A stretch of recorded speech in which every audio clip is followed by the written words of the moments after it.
Λοιπόν, εκτός από τις βασικές συναρτήσεις, αυτές τις απλές που υπάρχουν εδώ πέρα, τις 5, υπάρχει και συνάρτηση if. Το if σημαίνει εάν. Για να δούμε ένα παράδειγμα. Εδώ πέρα έχουμε για τη τάξη των Αγγλικών τους μαθητές του 2009 που ήταν 8 και το 2010 οι μαθητές ήταν 7.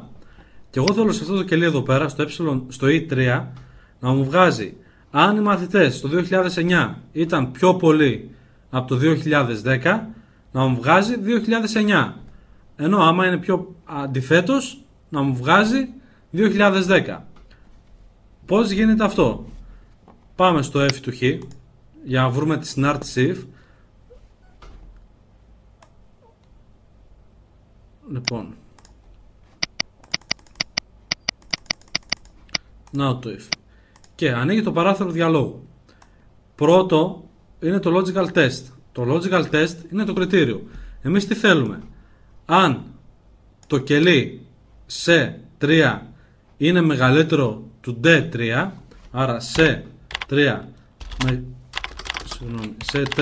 μεγαλύτερο του D3,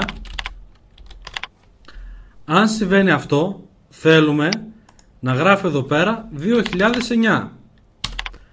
Αν δεν συμβαίνει αυτό, δηλαδή το set 3 είναι ίσο με το D3 ή μικρότερο του D3, θέλουμε να γράφει 2010.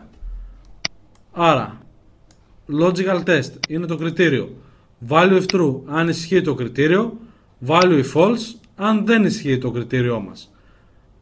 Πατάμε OK. Βλέπουμε ότι οι μαθητές μας βγάζει 2009 γιατί το κριτήριό μας σε 3 μεγαλύτερο του D3 ισχύει. Ας δούμε εδώ πέρα στα ιταλικά. Θα πατήσω αυτόματη μορφοποίηση, αυτόματη συμπλήρωση για να αντιγραφεί ο τύπος και να αποκολουθεί αυτόματα.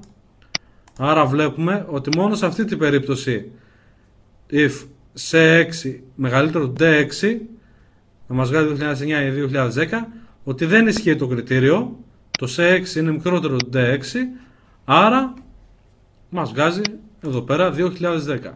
Αυτή ήταν η συνάρτηση if. Προσέχουμε το κριτήριό μας, τι θέλουμε να μας βγάζει, άμα ισχύει και τι θέλουμε άμα δεν ισχύει. Και το κάνουμε όλο μέσα από το παράθυρο.